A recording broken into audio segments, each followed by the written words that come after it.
Um, so that's the book. And then we published a book. We did a print-on-demand book at the end of the year. It took us 2 months. And then Aperture are now publishing and distributing the book.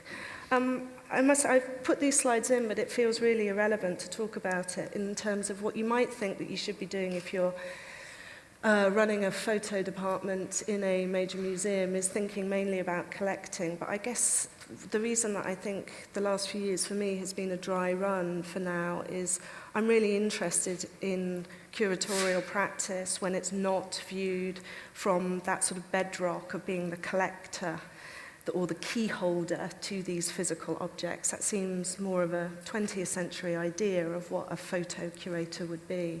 But I will pat myself on the back that we were the first institution to collect work by all of these photographers.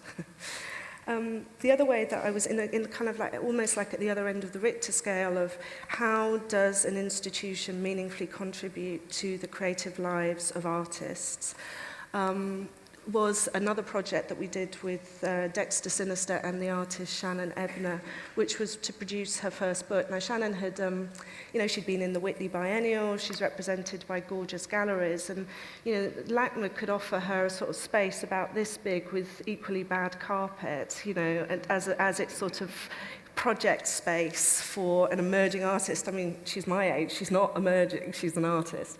But she'd never done a book before, and it seemed like a really interesting moment as, I can't believe I'm saying this in the Netherlands, but anyway, it seemed like a really interesting moment to experiment with artist book publishing.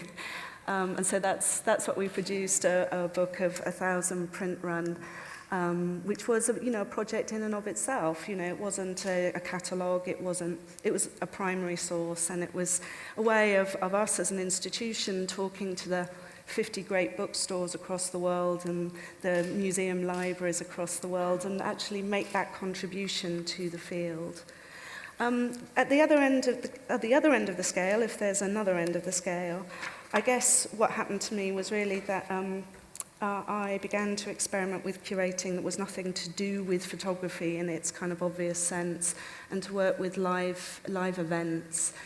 This is Machine Project is an artist collective in Los Angeles, and we put together, it took us 9 months to put together a day where we had 60 artists and performers, not really making interventions in the museum. It wasn't about institutional critique, but actually just coming together and doing stuff in the space.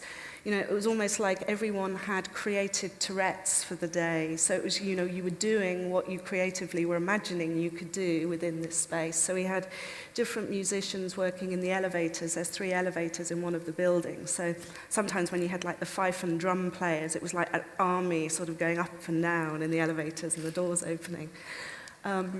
We set up, for 6 weeks, we set up a public school, which we hosted inside 2 of the most bombastic Richard Serra sculptures. So every Sunday, we'd set our chairs inside the Richard Serra sculptures, and we did a course on Moby Dick, on boat building, and on institutional monolithic sculptures. We had a telephone line to poets, most importantly. And we had a floral artist, Holly Vasecki, actually make an action painting in flowers based on a San Francis in the Modernist galleries. Anyway, it was just, it changed the dynamic of the space. And from that also I worked with Emily Lacey, who's a musician, and she was in residence in the Japanese pavilion and had a radio station, made an album, and we also built a hermit's hut where 2 people could sit, Emily plus somebody who booked up to see her, and she would decide what she would sing to you. At the Machine Project Day, I also met the Fallen Fruit Collective, and that's them. And basically, the Fallen Fruit Collective produced maps of where fruit fell onto public land in Los Angeles, which obviously used to be a land of orchards, so there's a lot of public fruit falling, and then would organize communal jam-making sessions or vodka infusion sessions.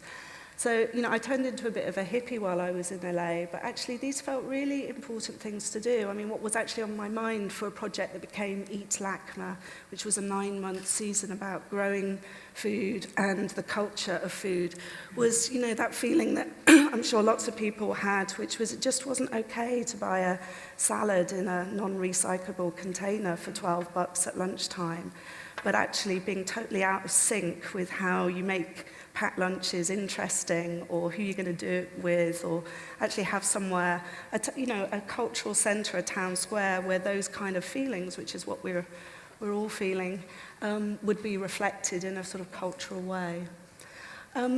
So just to end my, and I've got 2 minutes left, just to end my journey. So I did the rehearsal, and then about a year and a half ago, I came back to London to work on this project, which we're calling Media Space, as a provisional title. And I like that because obviously it looks quite good, those two words together, but also the top line refers to the mandate of the project, and the bottom line is really what we as an institution are going to provide.